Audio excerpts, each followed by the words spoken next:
Hello students, कैसे हैं? मजे में? तो बेटा हम magnetic effect of current and magnetism का चैप्टर पढ़ रहे थे। तो मैग्नेटिक इफेक्ट ऑफ करंट में हमने लास्ट बायोट सावर्ट्स लॉ और उसके एप्लीकेशंस को कंप्लीट किया था, उनके न्यूमेरिकल्स हमने निकाल लिए थे। आज हम पढ़ेंगे एम्पियर्स सर्किट लॉ और उसकी एप्लीकेशन। तो एम्पियर्स सर्किट लॉ क्या है बेटा, पहले तो वो देखें।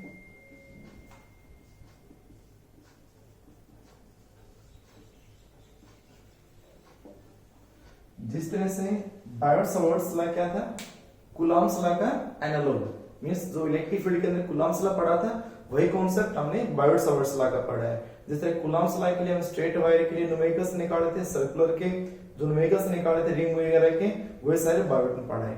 सेम ऐसे ही एम्पियर्स सर्किट लॉ किसका एनालॉग है? गॉस थ्योरम का। इलेक्ट्रिक फील्ड के अंदर जो गॉस थ्योरम हमने पढ़ी थी गॉस थ्योरम, और उसकी एप्लीकेशंस जो हमने पढ़ी थी, सेम ऐसे ही वो इलेक्ट्रिक फील्ड के अंदर थी, सेम यही गॉस थ्योरम का एनालॉग है।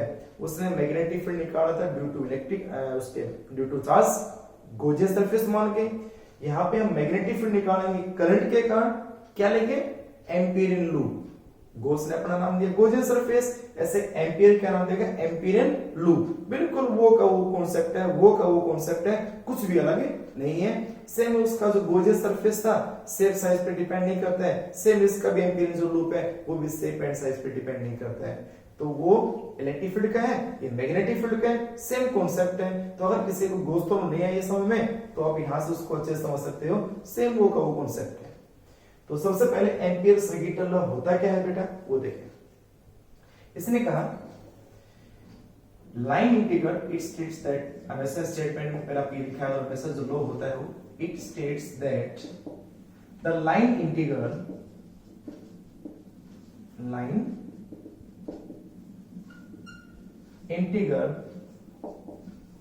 Of the magnetic field over a closed path in vacuum या फ्री स्पेस कह सकते हो, is equal to, वैक्यूम में क्या आएगा? तो म्यू नॉट, वहां पे क्या था? Epsilon not, mu naught times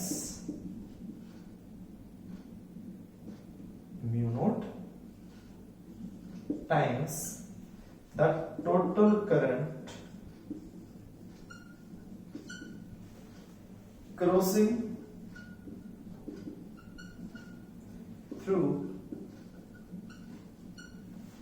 an area bounded by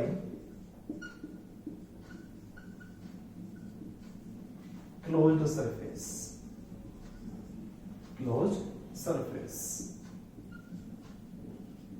और एरिया हमेशा उसका नॉर्मल टू द सरफेस होता है, ध्यान रखना। यानी जो करंट होगा वो normal to the surface, clear? Current होगा नॉर्मल टू द सरफेस। तो area bounded by the closed surface, यानी कि दैट इज मैथमेटिकल हम इसको ये कह सकते हैं कि लाइन इंटीग्रल हो गया, क्लोज पाथ का सिंबल हो गया, and B dot dl, dl को क्या बनेगा? लाइन इंटीग्रल l लगा सकते हैं यहाँ पे, is equal to mu naught times to the total current, means algebraic sum of current. Current vector नहीं होता है, करंट को हम टेंसर मानते हैं, वैसे स्केलर के टर्म में लिख सकते हैं उसको हम। तो करंट को अलजेब्रिक सम कर दो, तो या तो mu not summation of i कह दो या म्यू नॉट i नेट कह दो, ये बात एक ही होती है। v dot dl is equal to i net, एक ही बात है, दोनों की दोनों, कोई फर्क नहीं दोनों में। अब गॉस थ्योरम के अंदर क्या था? गॉस थ्योरम में था बेटा E डॉट ds, ये देखा था हमने, phi electric flux is equal to q net and divide by epsilon naught. लिखना मत, बताया मैंने आपको। ये कौन सा इंटीग्रल था? Surface integral. तीन तरह के इंटीग्रल होते हैं, लाइन इंटीग्रल यानी कि लेंथ के अलोंग, सरफेस इंटीग्रल सरफेस का एक वॉल्यूम इंटीग्रल होता है। तो सरफेस इंटीग्रल होता था, यहाँ लाइन इंटीग्रल होगा। इलेक्ट्रिक फील्ड है, मैग्नेटिक फील्ड है। वहां सिंबल किसका था, इलेक्ट्रिक फील्ड की परमिटिविटी का एप्सिलॉन नॉट, या मैग्नेटिक परमेबिलिटी का सिंबल म्यू नॉट। वहां चार्ज था, यहाँ करंट है। तो सेम वो का वो कॉन्सेप्ट है, कुछ भी अलग नहीं है उससे। तो ये स्टेटमेंट होगी बेटा किसकी, एम्पियर सर्किट लॉ की। तो म्यू नॉट आई नेट। अब यहाँ पे आई नेट कौन सा लिया जाता है, करंट हमेशा कौन सा लिया जाएगा वो देखो, पहले आप इसको नोट करें एक बार। हो गया, चलो देखो आई नेट क्या है इसमें, मैं आई नेट बताता हूं आपको एक बार। ये जैसे हम कोई भी क्लोज सरफेस मान लें, कोई भी एनीवन एक क्लोज सरफेस बना देते हैं। ये क्लोज सरफेस है, इस क्लोज सरफेस में एक I1 करंट है जो कि इनवर्ड है, एक I2 करंट है जो कि आउटवर्ड है, I3 है वो भी आउटवर्ड है, I4 इनवर्ड है, I5 इनवर्ड है, I6 आउटवर्ड है। ये क्लोज सरफेस है, ये क्लोज सरफेस है, ठीक है।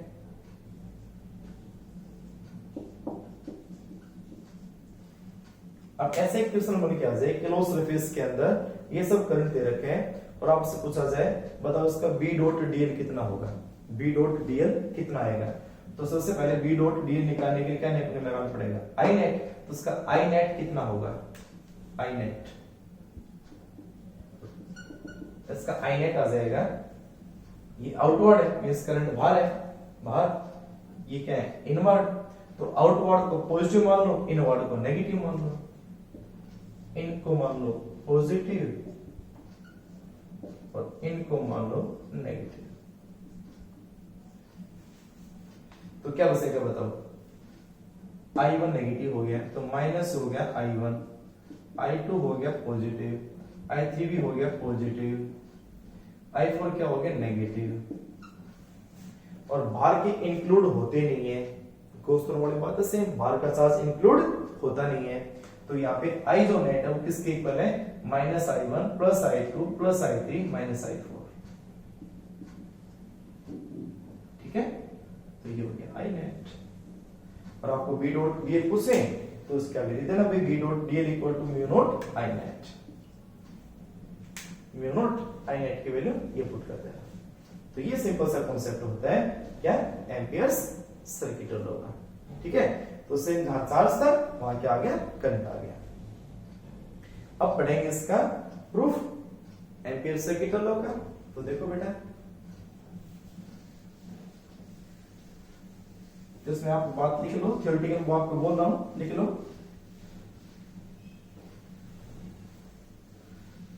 क्या बेटा, जो इसका मैग्नेटिक फील्ड है वो उसके सरफेस पे जो शेप और साइज पे डिपेंड नहीं करता है, ठीक है।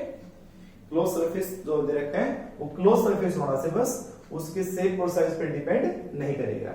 और जो बाहर का करंट है वो भी इंक्लूड नहीं होगा, only current is included bounded by the surface. तो उसके अंदर है करंट इनक्लोज, उसके अंदर से क्लोज कर रहे बाउंडेड सरफेस के, वही इंक्लूड होगा, ठीक, ठीक है। अब करते हैं इसका प्रूफ।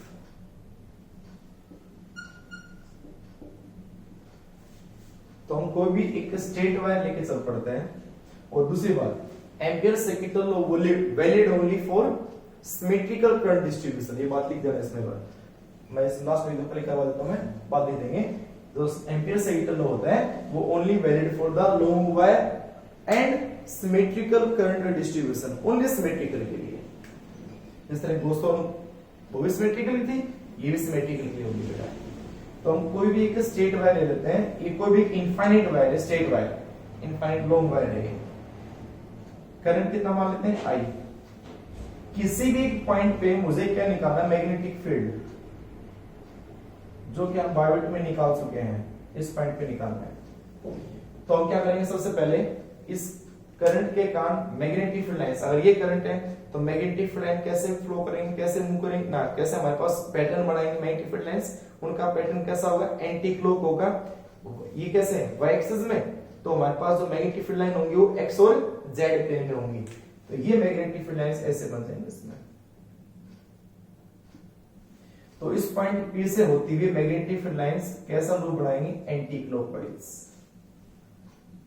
तो इस पॉइंट पे, पर्टिकुलर पॉइंट पे मैग्नेटिक फील्ड की डायरेक्शन क्या होती है, किसी भी पॉइंट पे डायरेक्शन होती है टेंजेंट, उसका टेंजेंट डाल दें, इस लूप का टेंजेंट, तो ये आ जाएगी मैग्नेटिक फील्ड। और ये कैसे है बेटा, यहां से लाइनें अंदर जा रही थी, क्या है ये, इनवर्ड। तो यहां जो मैग्नेटिक फील्ड है वो इनवर्ड मैग्नेटिक फील्ड है। ठीक है। दूसरा, इसी पॉइंट पे छोटा सा एक एलिमेंट मानना पड़ेगा। तो एलिमेंट क्या है, डीएल। वो एलिमेंट मानते हैं यहां से छोटा सा एक एलिमेंट, उस डीएल की डायरेक्शन में क्या होती है, टेंजेंट।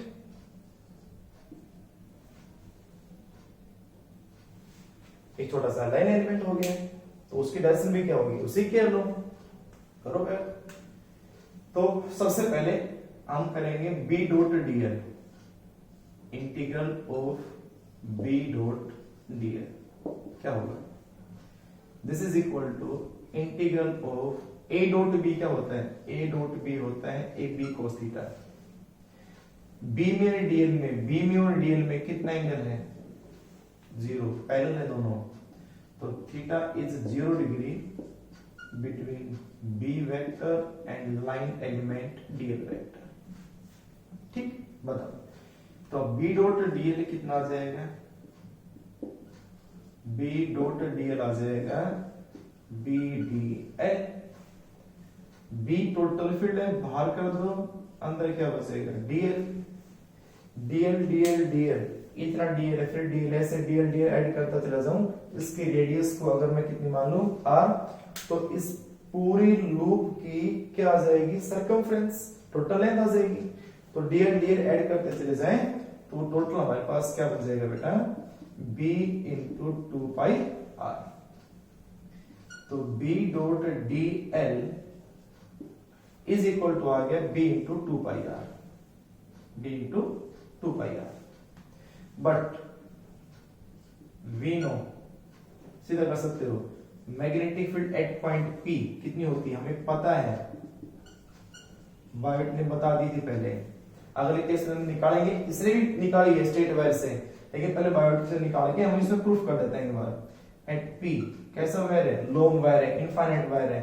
इनफाइनाइट वायर के कारण किसी भी पॉइंट P पे ये होती थी mu naught by 4 pi I by R into sin 90 plus sin 90। मैं सीधा पुट करूंगा, कितना बनेगा बेटा, ये आ जाएगा 2I बाई R। तो आप इस b की वैल्यू को वापस यहां पुट करो, क्या बन जाएगा, b dot D L is equal to mu naught by 4 pi 2I divide by R और इंटू 2 पाई R। काट दो भाई, 2 2 4 पाई से पाई कैंसिल, R से R कैंसिल, क्या बचा हमारे पास, म्यू नॉट I। तो b dot D L is equal to आया म्यू नॉट I, और I करंट इससे फ्लो था, दिस करंट को कंप्लीटली क्या कर रखा है, एनक्लोज्ड। तो this is ampere circuital law. ये क्या होता है, एम्पियर सर्किटल लॉ, जो हमें प्रूफ करना था। Line element of the magnetic field B is equal to mu naught times of the total current crossing through इस लूप के। हम इस लूप को क्या बोल सकते हो, एम्पिरियन लूप। इसको क्या बोल सकते हैं, Amperian loop. This is Amperian loop. Magnetic field line के लूप को ही यहाँ पे एम्पिरियन लूप बोला जाता है बेटा। मैग्नेटिक फील्ड लाइन को, ये जो लाइन है इसमें कोई भी एक line,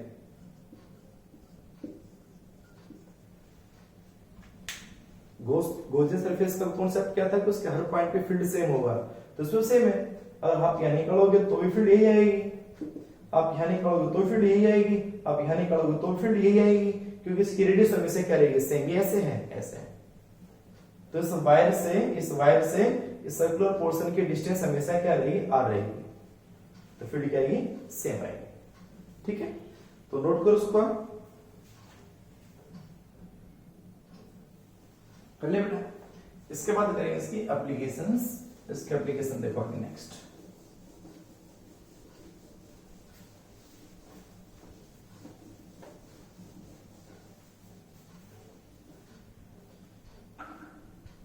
applications of Ampere's circuital law.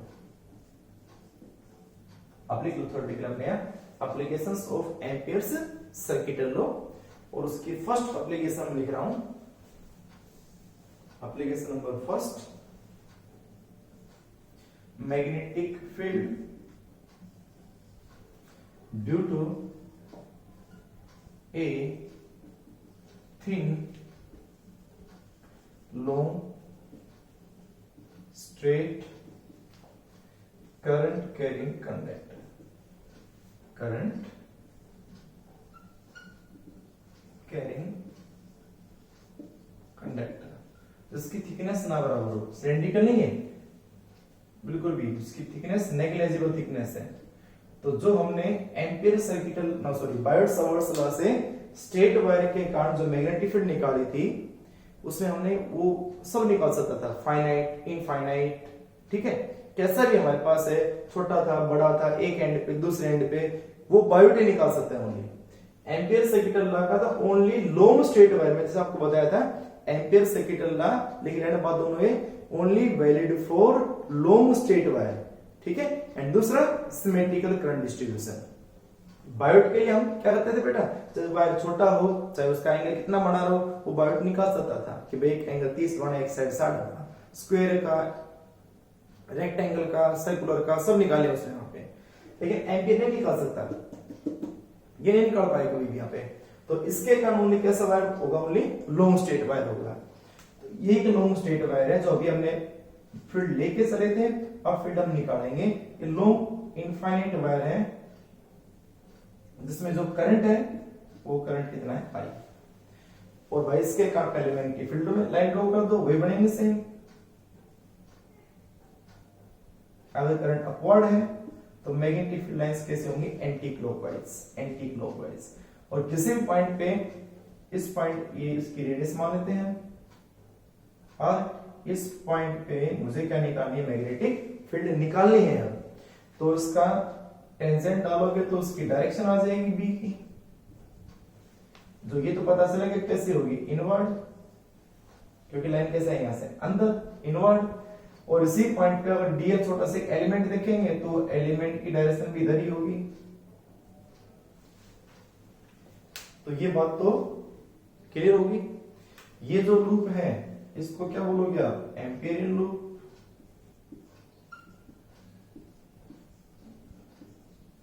या मैग्नेटिक फील्ड लाइंस, ठीक है।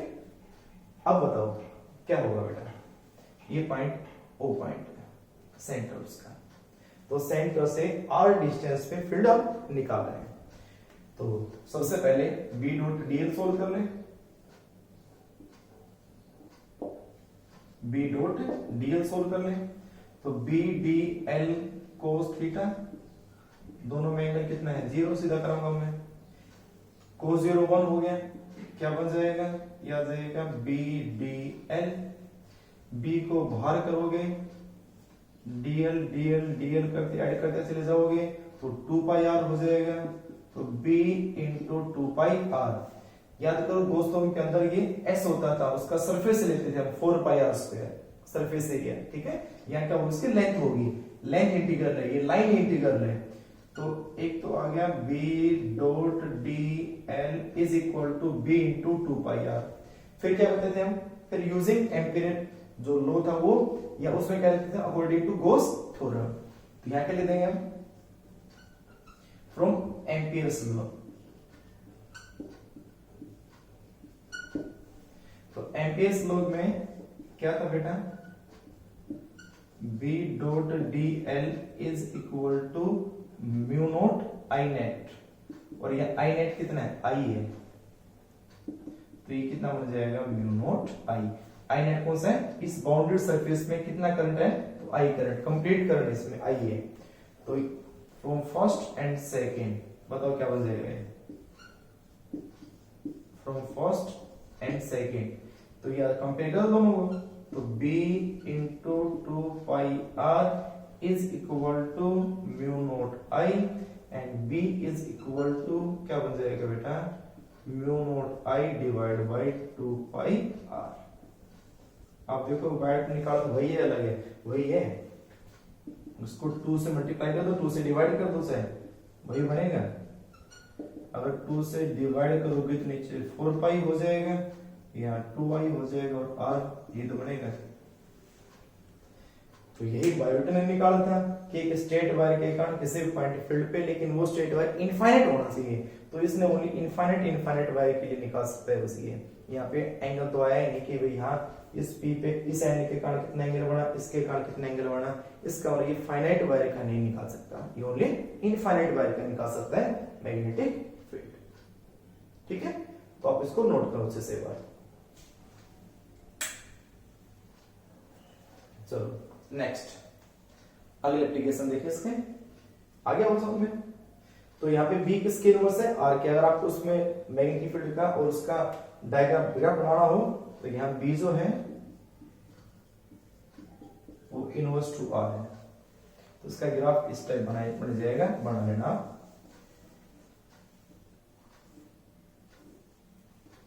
इधर हो गया बी, ये होगी सेपरेशन, ये ग्राफ इस तरह से। ठीक है, तो मैग्नेटिक फील्ड में और आर के साथ ये ग्राफ बन जाएगा। क्लियर? ठीक है, application number next.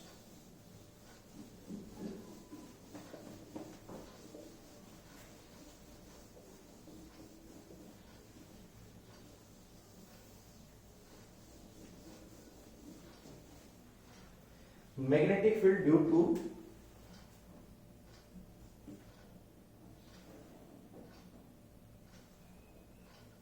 magnetic field due to a straight solid, क्या है, straight solid current carrying cylinder कह सकते हैं, solid cylinder, solid cylinder carrying current, carrying current.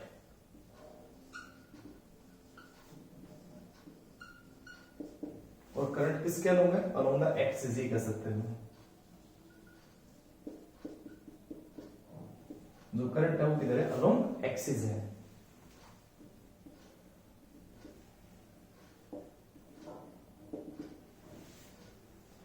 ये वैसा ही है जैसे हमने दोस्तों में एक सॉलिड स्फीयर के कारण मैग्नेटिक फील्ड इलेक्ट्रिक फील्ड निकाला था inside, eight the surface and outside. तो ये सेम वैसे ही है कि यहां पे हम एक solid cylinder,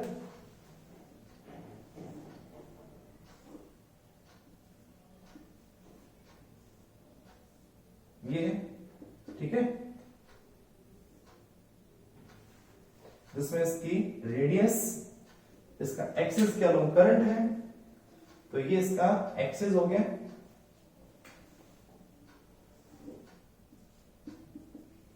normal to the cross section, हमेशा मैंने क्या करंट हमेशा कह रहा है normal to the cross section, तो इसका क्रॉस सेक्शन कौन से, ये, इस क्रॉस सेक्शन से परपेंडिकुलर करंट पास आ रहा है, करंट परपेंडिकुलर करंट, तो ये करंट है ऐसे। तो इसकी जो रेडियस है वो रेडियस कितनी है, कैपिटल आर। ठीक है, अब इसके हम 3 पॉइंट पे निकालेंगे मैग्नेटिक फील्ड, आउटसाइड, सरफेस और इनसाइड। ठीक है, तो कैसे आप निकालोगे वो देखो।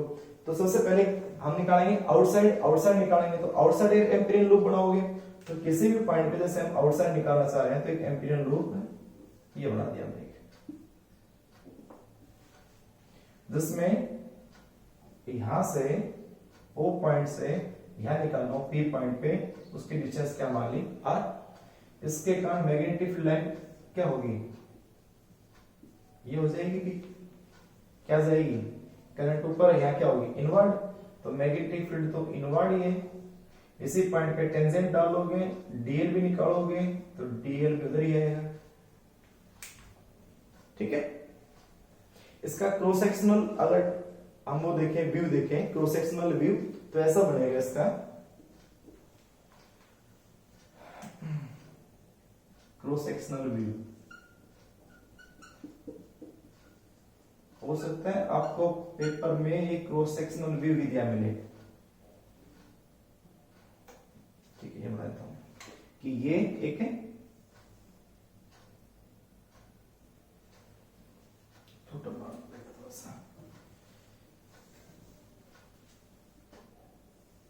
ये हमारे पास एक है, ये करंट का लूप होगा जिसकी जो रेडियस है वो कैपिटल आर है, ठीक है। यहाँ पे इसमें करंट फ्लो कर रहा है, कैसे भी करंट हो सकता है इसमें, हम कोई भी करंट मान लेते हैं इसमें कि ये इनवर्ड करंट है या आउटवर्ड करंट है, ये करंट इसमें कौन सा लूप है, ये वाला फर्स्ट एक नंबर, ये एक नंबर मैं निकाल रहा हूं यहां पे, यहां निकाल रहा हूं 2 नंबर, तो मैं निकाल रहा हूं यहां, तो इसकी जो मैग्नेटिक फील्ड लाइन बनेगी हमारे पास, मैं निकाल रहा हूं इस सरफेस पे निकाल रहा हूं, तो इसका बाहर है सरफेस, ठीक है, इस पॉइंट पे नंबर 2 पे जो anti clockwise magnetic field lines है, तो पॉइंट 2 पे निकाल रहा हूं मैं, यहां मान लेता हूं पॉइंट 2, यहां निकाल रहा हूं मैं, जो कि यहां से लेकर यहां डिस्टेंस कितनी है, ठीक है। तो ये हमारे पास एक करंट का लूप है, उस करंट लूप का ये उसके आउटसाइड हम क्या निकाल रहे हैं, मैग्नेटिक फील्ड निकाल रहे हैं। तो ये जो एम्पीरियन लूप है, ये जो एम्पीरियन लूप है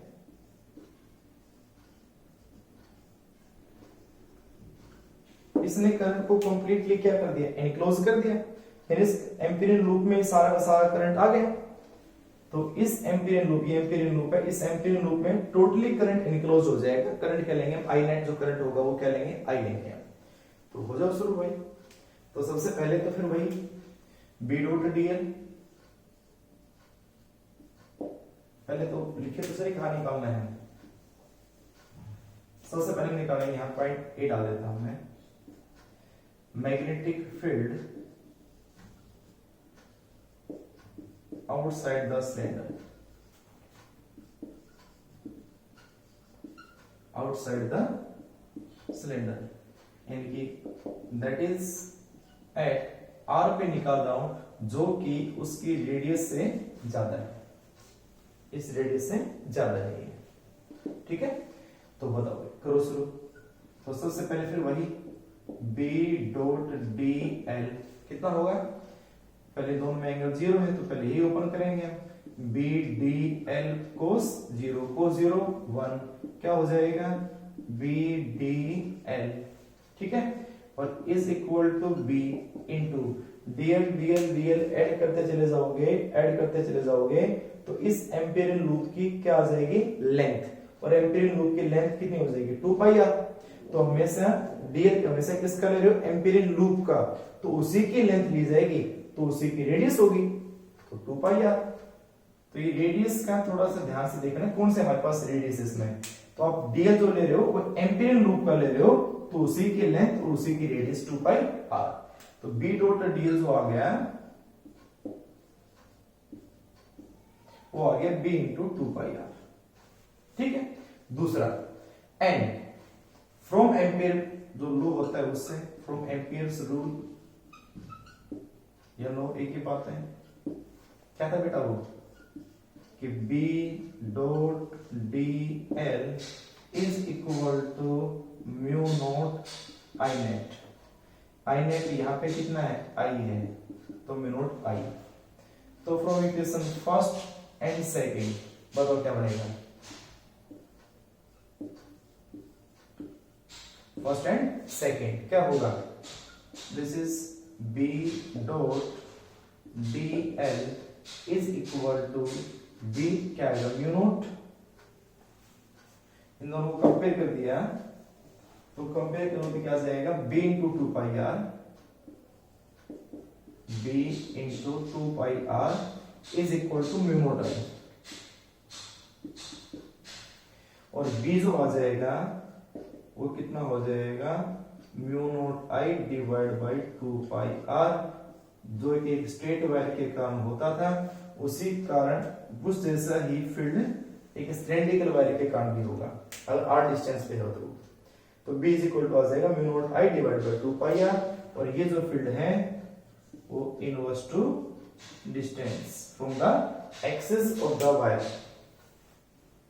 जो करंट है उससे इतना दूर है उसके इनवर्सली प्रोपोर्शनल टू। तो ये आगे फील्ड जो कहां निकाल रहे हैं उसके बाहर निकाल रहे हैं, तो अब उसको नोट करें, हो गया। उसके बाद हम निकालेंगे इनसाइड, नोट कर लो उसको पहले से एक बार। चलो उसके बाद मैग्नेटिक फील्ड निकालो number B part, number B part. Magnetic field outside की बजाय inside, that is R is less than R, that is R क्या आएगा, लेस देन आर। इसका हम कहां निकाल रहे हैं, हम निकालेंगे इसके अंदर अंदर, तो अंदर को एक एम्पियर लूप बना लेना यहां, ठीक है, अंदर अंदर ऐसा आना चाहिए, इसके टच नहीं करे, क्लियर। तो अब हम निकाल लेंगे यहां पे, इसके कारण भी एंटी क्लॉकवाइज फील्ड लाइन बनेगी। मैं यहां निकाल रहा हूं इस पॉइंट पे, पॉइंट नंबर 3 है। तो मैग्नेटिक फील्ड तो सेम वही, टेंजेंट डालोगे वही उसका होगा सेम, वो का वो डीएल, वही डिस्टेंस आर, ठीक है। तो यहां क्रॉस सेक्शनल व्यू में कहां है, इसके अंदर है, इसके अंदर है यहां पे। मैं यहां निकाल रहा हूं, मान लो तो ये जो डिस्टेंस है ये स्मॉल आर है और ये पॉइंट नंबर 3 है, ठीक है। मैं यहां निकाल रहा हूं यहां पे। तो लेकिन अब भी ये वायर है और ये पूरा सिलेंडर है। अभी करंट जो है अगर सॉलिड है तो ये यूनिफॉर्मली डिस्ट्रीब्यूट करेगा सारे पे। तो इसका मतलब ये होगा कि भाई सारा करंट तो नहीं आएगा, जो बाहर का हिस्सा बचेगा वो करंट तो इस एम्पीरियन लूप में इंक्लूड नहीं हुआ। वही चार्ज वाले सेम बात है कि हमारे पास एक स्फीयर बना दो, स्फीयर क्या एक अंदर का छोटा सा पार्ट ले लें तो कुछ तो पार्ट आएगा उस चार्ज का, कुछ तो पार्ट लेंगे वो। तो सेम बात है कि यहाँ सारे पे करंट डिस्ट्रीब्यूट है, तो इसका मतलब यहाँ जो करंट होगा वो टोटल करंट तो नहीं आएगा, इतने इतने हिस्से का करंट आएगा। तो आप इसमें सबसे पहले तो ये काम करें, at R less than R निकाल रहा हूं, डिस्टेंस है वो रेडियस से कम है, तो ये काम वही होगा सेम, दोनों में एंगल बी डॉट डीएल तो 0 होगा, B dot DL B into 2 pi R, ये तो ये है सेम, यहां तक तो कोई चेंज नहीं आएगा। इसको तो ऐसे कैसे करना आपको, और इसकी इक्वेशन मान लेना नंबर 4, यहां तक कोई चेंज नहीं आएगा, ये वैसे के वैसे आएगा यहां तक तो इसमें। लेकिन जब फ्रॉम एम्पियर्स जो लगाओगे उसमें करंट आपको चाहिएगा आई नेट, तो आई नेट हम निकालेंगे। तो आई नेट कितना होगा इसके अंदर, current passing through the Amperial loop,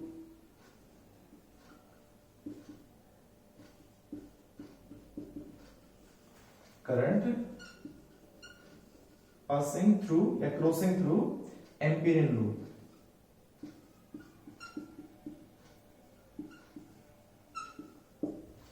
कितना होगा,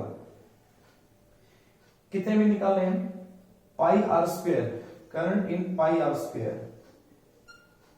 अगर डायरेक्ट कर सकते हो तो बहुत अच्छी बात है, current in area pi R square में कितना है आई, पाई आर स्क्वायर जो टोटल हमारे पास जो क्रॉस सेक्शन आएगा उसके अंदर तो करंट कितना है आई, और यूनिट में करंट कितना आएगा, यूनिट में वन में आ जाएगा I divide by pi R square, और करंट इन एरिया कितने में है, स्मॉल में, पाई आर स्क्वायर। तो उसमें जो करंट आ जाएगा वो आ जाएगा pi R square into pi R square is equal to I net. अगर आप डायरेक्ट कर सकते हो तो बहुत अच्छी बात है, नहीं तो आप इसको इस तरीके से लिख सकते हो। तो टोटल एरिया और रेडियस का area pi R square, cross sectional area, मेरी बात हमेशा एरिया कौन सा है, क्रॉस सेक्शनल एरिया, यहाँ कोई वो नहीं है कर्व सरफेस का, फ्लैट सरफेस का, ऐसा कुछ नहीं है, क्रॉस सेक्शनल एरिया, इनका एरिया जो बनेगा वो पाई आर स्क्वायर में कितना है आई, यूनिट में कितना होगा I by pi R square, और इसमें कितना होगा I by pi R square into pi R square, pi से पाई कैंसिल, तो आई नेट यहां से कितना बनेगा वो देख लो, इसको नोट करो पहले एक बार।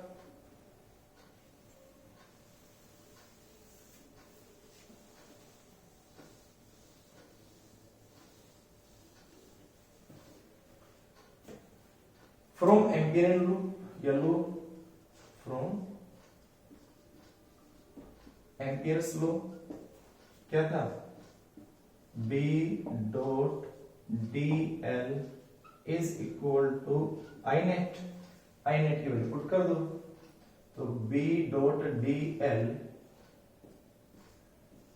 Is equal to mu naught into I net कितना हुआ, I into R square and divide by R square. ठीक है, तो ये आ गया B dot dl equation number 5। एक B डॉट dl निकाल दिया हमने प्लेन रूट से, B इंटू 2πr, एक निकाल दिया एम्पियर से, दोनों को क्या कर दो कंपेयर, फ्रॉम 4 and 5 कितना आ जाएगा, B into 2πr, B into 2πr is equal to mu naught into I R square divide by R square. ठीक है, कितना है, रख दो वैल्यूज की,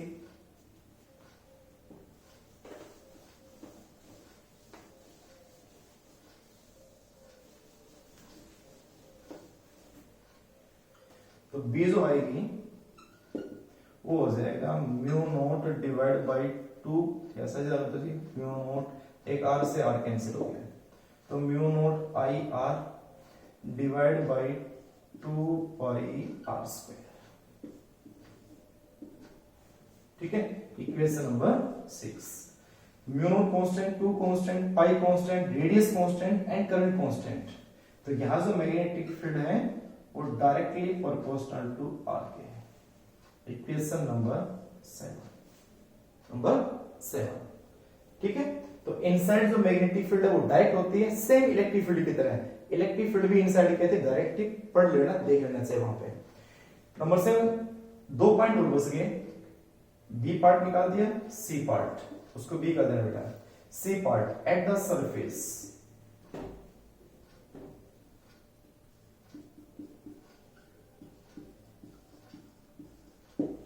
एट द सरफेस करेंगे तो r इक्वल टू r हो जाएगा। जब r इक्वल टू r आ जाएगा तो हमारे पास b जो होगा वो कितना बन जाएगा, mu naught I R divide by 2 pi R square, r से r cancel, this is equal to b is equal to mu naught i divide by 2 pi r and that is equal to b maximum और b constant. ये किसी पे depend नहीं करेगी बेटा, क्योंकि इसमें रेडियस गिवन इस कांस्टेंट है, करंट कांस्टेंट है, तो ये बी मैक्सिमम है या कांस्टेंट वैल्यू है, तो सरफेस पे उसकी मैक्सिमम वैल्यू होती है हमेशा सेम इलेक्ट्रिक फील्ड की तरह। क्लियर, इक्वेशन नंबर आ गया number 8। Last point D, on the axis, axis हम पढ़ चुके हैं, यानी कि अगर यहां निकालना हो, यहां निकालना हो, इन पॉइंट पे और इन पॉइंट पे मैग्नेटिक फील्ड, तो कितना आएगा, नोट कर लिया होगा। चलो, on the axis of wire,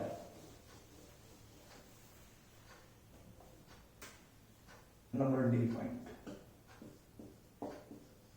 on the axis of wire. अब एक्सिस ऑफ वायर में r होगा ही नहीं, r कितना हो जाएगा 0, तो फ्रॉम इक्वेशन 5 इक्वेशन थी या 6 इक्वेशन थी, 6 थी, तो फ्रॉम 6 मैग्नेटिक फील्ड कितनी आ जाएगी 0। यही बायोट ने बताया था, ये एम्पियर कह रहा है कि एक्सिस के अलोंग अगर यहाँ पॉइंट P हुआ, यहाँ पॉइंट P हुआ, यहाँ इस वायर के ऊपर पॉइंट P हुआ इस पे, तो वहां पे कोई फील्ड नहीं होगा, तो यहाँ मैग्नेटिक फील्ड कितना आएगा 0। तो ये 4 पॉइंट थे, ये चारों पॉइंट से हमने मैग्नेटिक फील्ड निकाल लिया। कैसा है ये, सॉलिड है, तो उसका ग्राफ बना लो, कैसा बनेगा,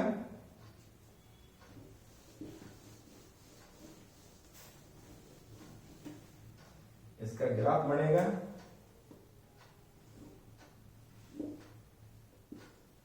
ये B, ये वेरिएबल डिस्टेंस R। तो पहले तो फील्ड सेंटर पे थे कितनी होगी, इन एक्सिस के ऊपर कितनी होगी 0, उसके बाद फील्ड बढ़ेगी, जैसे सरफेस की तरफ जाओगे बढ़ेगी, और ये जो सरफेस पे आएगा वो मैक्सिमम हो जाएगा। ये क्या है, R इक्वल टू R, इस पे जो फील्ड है वो बी मैक्सिमम है। उसके बाद वो फील्ड यानी ये क्या है, बी डायरेक्ट टू आर, और उसके बाद फील्ड क्या हो रही है, कम, B is inverse to R. ठीक है, इसके पैरेलल हो जाएगी। तो सेम यही ग्राफ का इलेक्ट्रिक फील्ड में नहीं था, सेम यही ग्राफ था इलेक्ट्रिक फील्ड में, बस यहाँ ई था यहाँ आर था। ठीक है, ये हो रहा था, वहां बी है यहाँ बी है वहां ई था। ठीक है, तो ये कौन सा हो गया, magnetic field due to solid cylinder. अगर ये होलो सिलेंडर होता, पेपर में नहीं आता वैसे आपके, लेकिन डायरेक्ट याद रखना, अगर ये होलो सिलेंडर होता तो होलो सिलेंडर होता तो बेटा सिंपल सी बात है, इसके अंदर जो मैग्नेटिक फील्ड है वो नहीं आती, अंदर वाले पे करंट आता ही नहीं बिल्कुल भी, क्योंकि यहाँ करंट नहीं होता, इस एम्पियर लूप में करंट नहीं होता, तो उसका फील्ड भी कितना होता है, जीरो। या आप लिख लो अपने यहाँ कि for the hollow cylinder there is no current enclosed by the Amperian loop, so magnetic field inside the cylinder क्या आएगा, जीरो। तो ओनली जो फील्ड आएगा वो क्या आएगा, आउटसाइड, आउटसाइड आएगा। ठीक है, तो होलो सिलेंडर की इनसाइड फील्ड जीरो है, because there is no current crossing through the surface, I net zero है, तो होलो सिलेंडर पे कोई इनसाइड फील्ड नहीं होगा, ओनली आउटसाइड फील्ड आएगा और उसके सरफेस पे आएगा, और कहीं इस पे क्या नहीं आएगा, मैग्नेटिक फील्ड नहीं आएगा। ठीक है बेटा, तो ये थे एम्पियर्स की एप्लीकेशंस। दो एप्लीकेशंस और हैं, सोलेनोइड एंड टोरॉइड। तो आप इन दोनों एप्लीकेशंस को पहले अच्छे से करें। ठीक है, फिर अगले लेक्चर के अंदर हमको सोलिड, सोलेनोइड एंड टोरॉइड के बारे में अच्छे से समझाएंगे। तब तक के लिए बाय, थैंक यू।